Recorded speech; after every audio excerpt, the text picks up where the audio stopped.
Hello guys, कैसे हैं आप लोग। मैं आशा करता हूं कि आप लोग ठीक होंगे। इस समय हम लोग अंसाल प्रैक्टिस कर रहे हैं और ये सन 2022 की सीरीज चली जिसमें हमने 3 सेट हल करा दिए हैं। आज चौथा सेट हल करने वाले हैं। इसके अलावा सन 2023 के हमने सारे सेट करा दिए हैं। अगर आपने नहीं देखा है तो आप हमारे चैनल की प्लेलिस्ट में जाकर के उन वीडियोज़ को देख सकते हैं। आइए देखते हैं। ये सेट नंबर 4 और इसका नाम है EH। और जो ये सेट मैं हल करा रहा हूँ ये अग्रवाल से हैं। अगर आपके पास बुक है तो आप उसको देखिए, खोल लीजिए। और ज़रूरी ये है कि आप हल करने से पहले उस सेट को आप हल कर लें। उसके बाद हमारे वीडियो से अपने सेट को मिला लीजिए और ये पता लगाइए कि देखिए कहाँ पे गलतियाँ हो रही हैं और जिस जिस चैप्टर में आपसे गलती हो रही है उसको आप सुधारें। और कोई भी चैप्टर अगर आपका अधूरा है, किसी का कॉन्सेप्ट क्लियर नहीं है, तो आप हमारे चैनल के प्लेलिस्ट में जा कर के उन सारे वीडियोस को देख सकते हैं। मैंने ग्रामर के सारे पार्ट्स, सारे चैप्टर कवर कर रखे हैं, तो आप वहां से अपने चैप्टर को क्लियर कर सकते हैं। ठीक है, ये सेट नंबर 4 है सन 2022 का EH। आइए देखते हैं। इसमें हम लोग section C means grammar section सिर्फ करते हैं। तो इसका जो पहला क्वेश्चन ये है, choose the correct option to answer the following question. तो इसमें से पहला ए नंबर दिया है, one who abundance is religious faith is an. One who abundance, एक ऐसा बंदा जो अपने धर्म को छोड़ देता है, इज एन, उसको क्या बोलते हैं। तो कोई भी बंदा, कोई भी व्यक्ति अगर अपने धर्म को अपने आप से छोड़ देता है तो उसको अपोस्टेट बोलते हैं, मतलब स्वधर्म त्यागी। जो अपने धर्म को त्याग देता है उसको अपोस्टेट बोलते हैं। हमारे पास 4 ऑप्शन है। पहला एथीस्ट है, फिर अपोस्टेट है, इनफिडल है और ऑप्टिमिस्ट है। एथीस्ट का मतलब होता है नास्तिक, एक ऐसा बंदा जो ईश्वर में विश्वास नहीं करता है। अपोस्टेट का मतलब एक ऐसा बंदा जो अपने आप से धर्म को त्याग देता है। इनफिडल का मतलब होता है बेवफा और ऑप्टिमिस्ट का मतलब आशावादी। बी नंबर दिया था, phrase pick holes in means, इसका मतलब होता है गलतियां तलाश करना। तो 4 हमारे पास ऑप्शन है, उसमें से इसका साइनोनिम्स तलाश करना है। To find fault with, to insult someone, to attack, to puncture. तो पिक होल्स इन का मतलब होता है गलतियां तलाश करना। तो इसमें जो फर्स्ट ऑप्शन है फाइंड फॉल्ट विद, ये वाला सही है।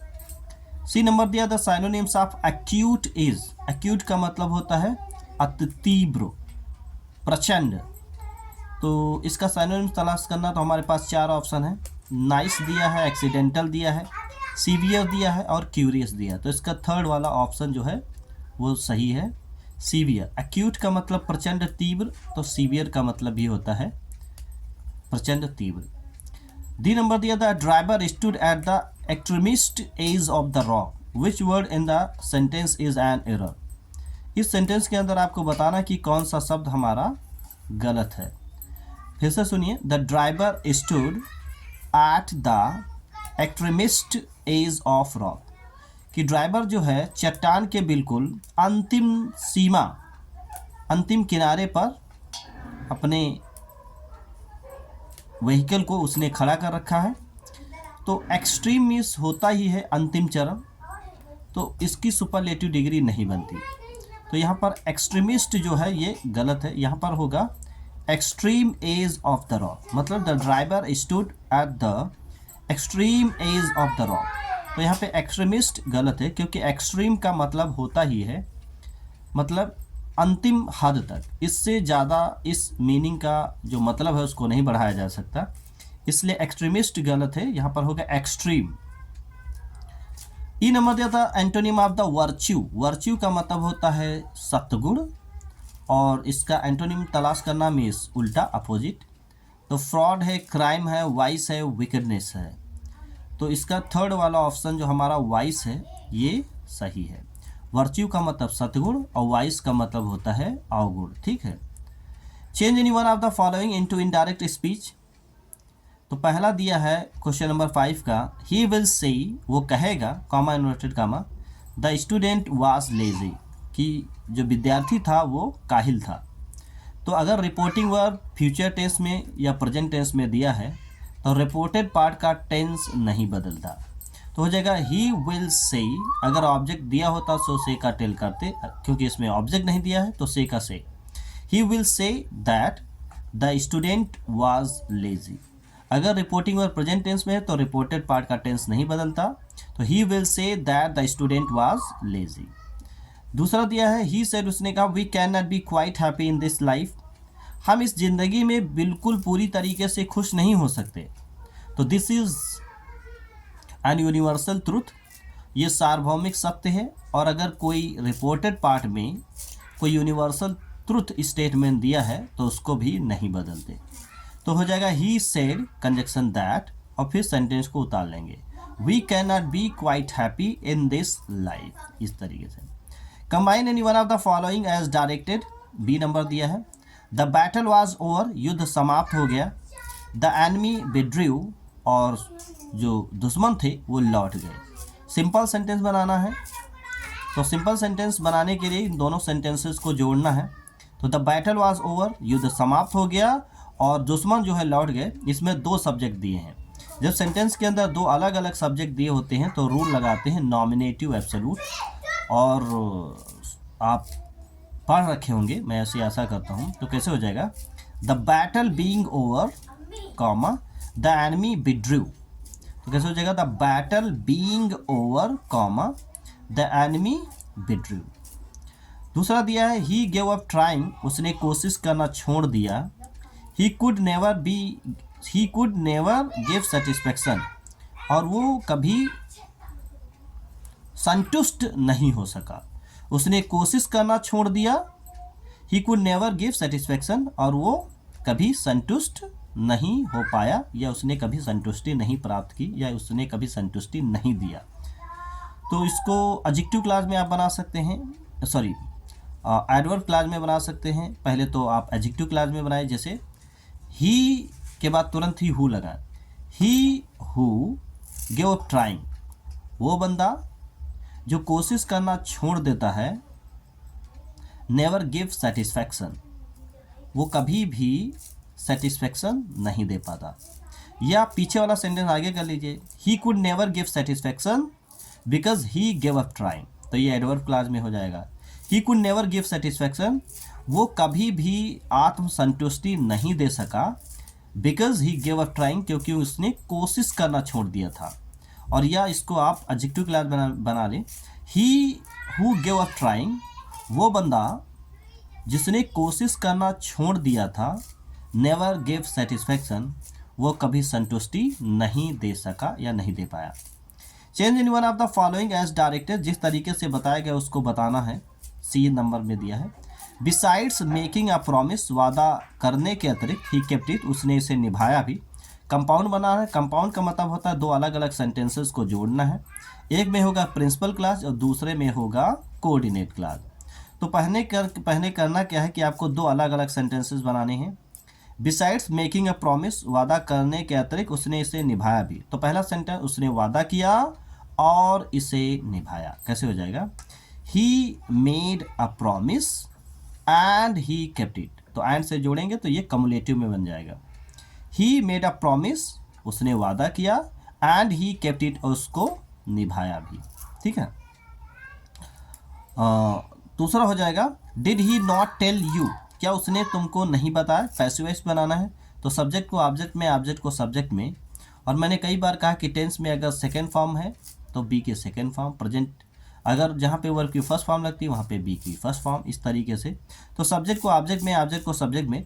जब यू को आगे करेंगे तो डिड की जगह पर हो जाएगा वर। तो क्या हो जाएगा, were you not told by him, did he not tell you, ये सेंटेंस दिया है और इसको आगे पीछे करेंगे जब, तो क्या हो जाएगा, जब यू को आगे लेके जाएंगे मतलब सब्जेक्ट की जगह पर, तो हो जाएगा were you not told by him.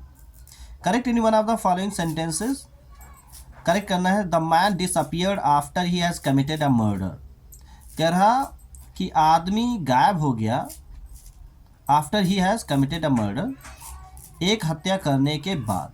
तो कैसे हो जाएगा, एक हत्या करने के बाद व्यक्ति जो है फरार हो गया।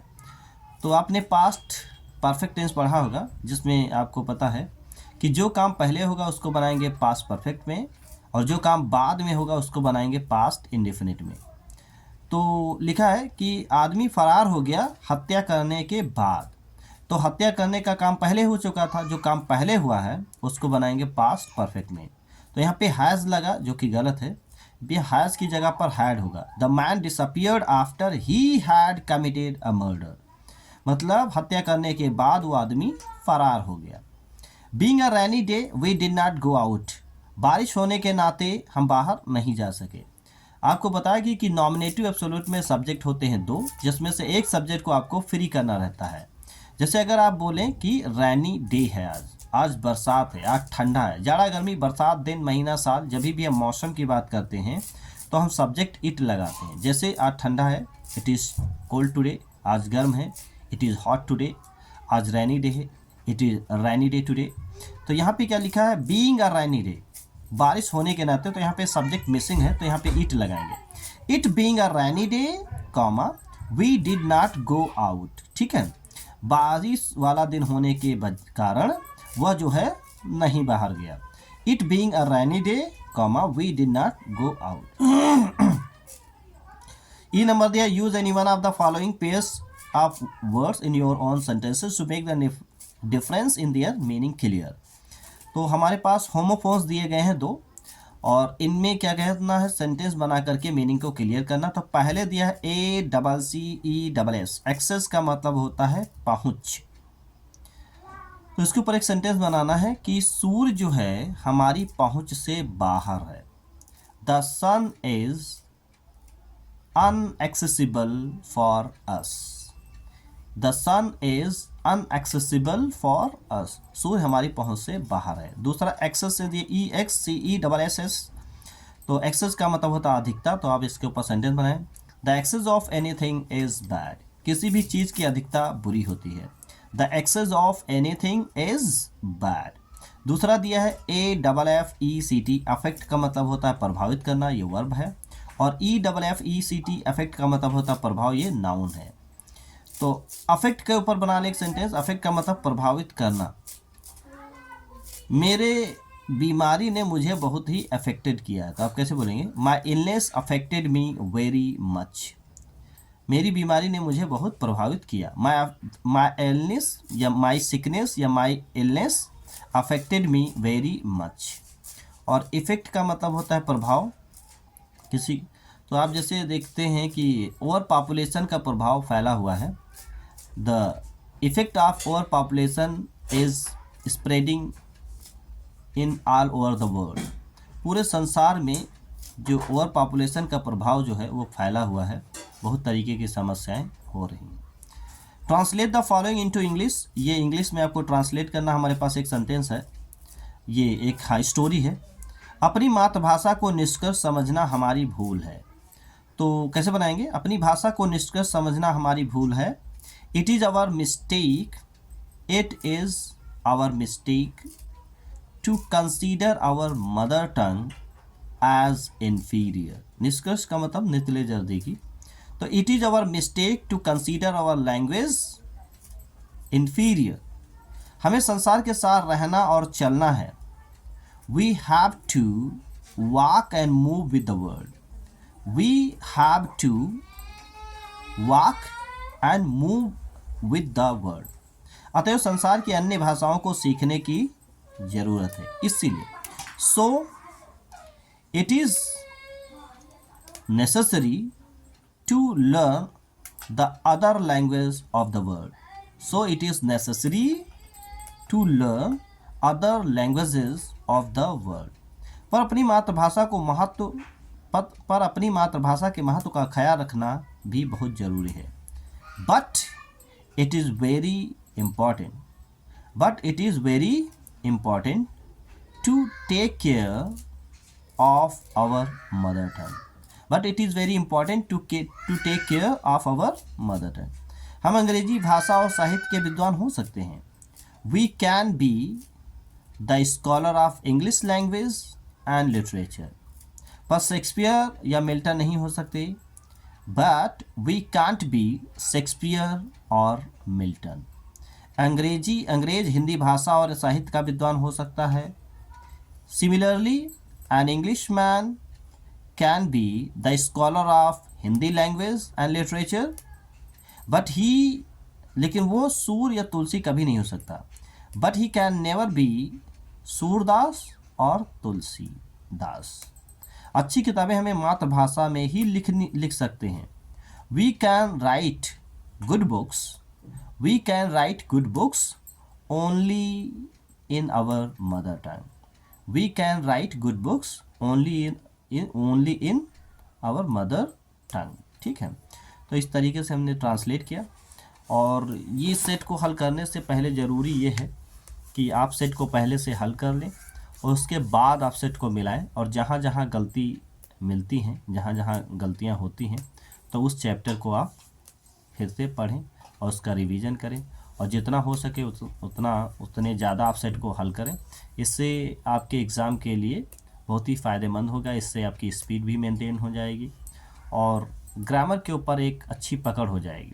और जैसा कि हम लोग जानते हैं कि ग्रामर पोर्शन बहुत ही स्कोरिंग होता है, ये लिटरेचर से अच्छे नंबर दिलाता है। ठीक है, लिटरेचर में हमारे क्वेश्चन आंसर कहीं ना कहीं उस लेवल तक नहीं जा पाते जैसा टीचर हमसे एक्सपेक्ट करता है, लेकिन हाँ, ग्रामर पोर्शन जो है उस लेवल तक पहुंचाया जा सकता है और ये काफ़ी स्कोरिंग होता है। तो इसलिए ज़्यादा से ज़्यादा ग्रामर के ऊपर मेहनत करें और फिर देखते हैं कि आपके नंबर कितने अच्छे आते हैं। तो मिलते हैं किसी नेक्स्ट वीडियो में, तब तक के लिए goodbye and thank you.